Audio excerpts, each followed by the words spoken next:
Hello and welcome back to Bookish, and welcome to the first of what I think are going to be 3 tags that I do this week. Each one is an original tag in which the creator of the original tag tagged me. So I want to make sure I did those. I'm going to do them all this week. The first one of those tags is the end of year book tag created by the incredible Kier the Scrivener, and it is one of those, hey, the reading year's coming to an end, reassess and think about your reading year. And I like it. The questions are direct and straightforward. They give you a chance to kind of talk about some other booktubers. They get a chance to kind of maybe look at your books and what you read this year in a little bit different way. And I really like the questions. I appreciate Kier for tagging me. So here we go. Prompt number 1, how did you feel about the reading year? So I had a really good reading year, an extraordinary reading year, so much so that I had to do a separate top 10 for my fiction and nonfiction for the first time since I've been on BookTube, because my reading was just that good and just that rewarding. And I think that in large part that's because I read books that had been suggested to me by other people, and that I kind of just jumped into sort of spontaneous buddy reads with people of books that just happened to come up, and that was a really rewarding experience. And so I think I would give that credit for the great reading year that I had. Prompt number 2, what are 2 phases or authors you went through this year? So the first is a phase. Because I'm just really bad at planning and can never keep up with anything, and in part it's just because I'm not attentive enough and I'm not organized enough. I kind of did my own Indigenous reading month, where I read Indigenous authors in April of 2021, and that was just so great. And I found, my book of the year came from that reading. I think my number 3 or 4 book, fiction book of the year came from that reading. One of my nonfiction books came from that month of reading, and it was just really great to, I think, kind of reflect on all the different ways in which First Nations people have had to struggle or have coped with, attempt to destroy their culture and themselves, that Indigenous people had to deal with over the course of American and, in the case of my reading, Canadian and Australian history, and all the facets that takes, and all the ways in which those First Nations peoples have survived. And oftentimes it is by returning to kind of more traditional ideas, traditional beliefs, traditional ways of life, practices, whatever they are, seem to, from what I picked up in my reading, seem to create this kind of strength that helps them continue on, and in many cases to thrive and prosper and things like that. The other phase of my reading I went through is, again, I'm going to mention the 2 novels from the Septology by Jan Vos. Vos is going to be one of my authors, I can already tell. I'm looking forward to the last book in that series to come out, I think, sometime in February or March. And so, I definitely found a new favorite author for me this year as well. Prompt number 3, what is the book you regret not reading? I didn't read Hamnet by Maggie O'Farrell, and I feel like I'm the only person on BookTube who didn't, but I hopefully will get to that in 2022. Prompt 4, what is something you learned from reading this year? I learned so much about the role of women in the development of modernism in the world, but also the role that women academics and writers played in creating kind of an interlinking world of support and ideas, and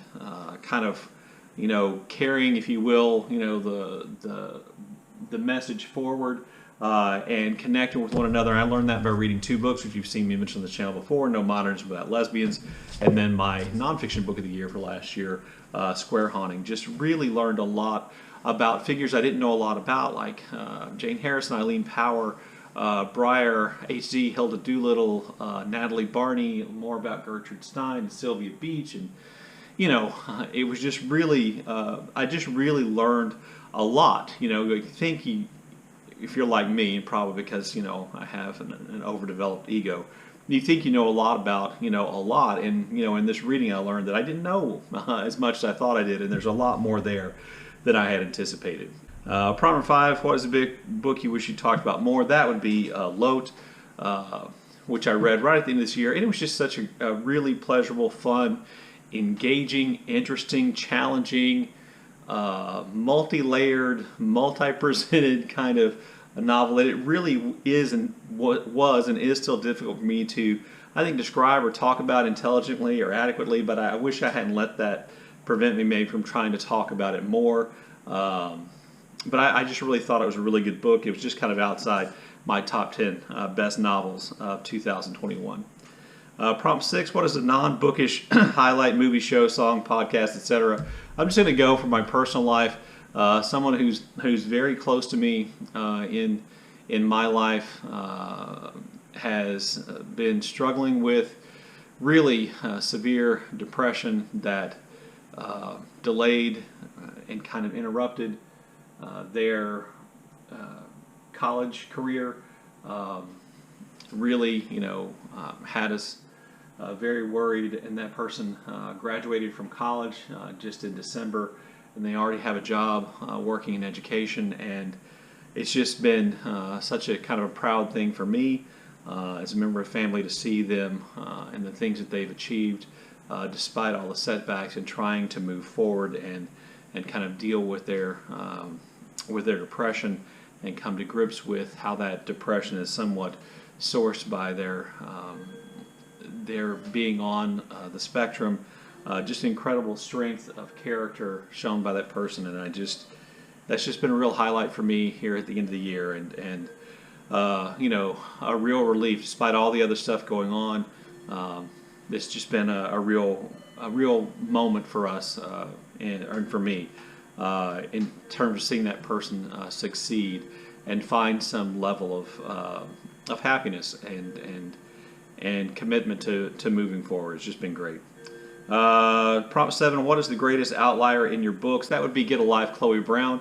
It's an outlier, number 1, because I hardly ever read romance. As a matter of fact, I think it's really only my second romance novel.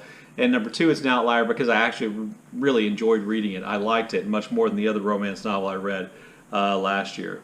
Prompt 8, what book are you most excited to revisit? Speaking of the opposite of a book I haven't talked about enough, David Diop's At Night All Blood is Black is a book I'm really looking forward to rereading, so much so that I'm hoping to fit it in here in January.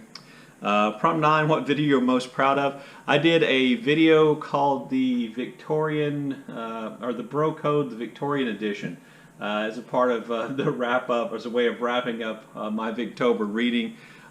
You probably know if you watch my channel that I don't have a lot of editing things that go on in my videos, and they're usually pretty straightforward, just me talking about books or something, but I did something a little bit different in that video, and I really enjoyed it. I really had fun. I really liked the way it came out, so that would be a video I'm proud of. Prompt 10, what is your favorite last line of a book? That would have to be the last line of The Great Gatsby. So we beat on, boats against the current, borne back ceaselessly into the past. That line just, I think, is something I believe to be true, not always in a negative way, perhaps, as maybe Fitzgerald intended it, but this kind of tie to our past, this anchor, this tide that's always carrying us perhaps backwards no matter how much we fight to get forward, I think is a recognition of reality for lots of us, and by recognizing that, perhaps we can make more progress. I just think it's a really brilliant closing line for The Great Gatsby, and really kind of, I think, sums up what in some ways that book is about. And then prompt 11, which is an optional or bonus prompt, is there a creator or a video you'd like to shout out? I'm going to shout out Kim from Middle of Bookmarks. She did a video not that long ago, and in that video I learned that she was near 1,000 subscribers, and so I'm hoping the shout out will push her over the top of 1,000 or help move her closer to that 1,000 subscribers. She certainly deserves it. She is an amazing reader, a great and interesting person, very opinionated, and very strong in her opinions, and always worth watching. Always learn something. Always have to think about something differently. And if you haven't subscribed to Kim over the Middle of the Bookmarks, please go and do that. I also wanted to tag some people to do this, and I don't know if Kira put in her tag video that she wanted people to tag, but usually people do. Someone tagged Scott Nell from Gunpowder Fiction and Plot, Jay Shea from the channel Jay Shea, and Gina Stanier I'm tagging kind of out of for an evil purpose. Gina did a great video about how not having goals might be the best goal, and something about this tag makes me want to see her answers, because even though the tag isn't necessarily goal oriented, it might lead to some interesting answers from Gina. So, and if you haven't done the tag, or if you're looking for a tag to do that kind of helps wrap up your reading year, I think this is a very good one. So please consider yourself tagged also. Anyway, there you go. I'll leave links to everybody's channel in the show notes, the description box down below. Look forward to your comments in the comment section. And as always, thank you for watching.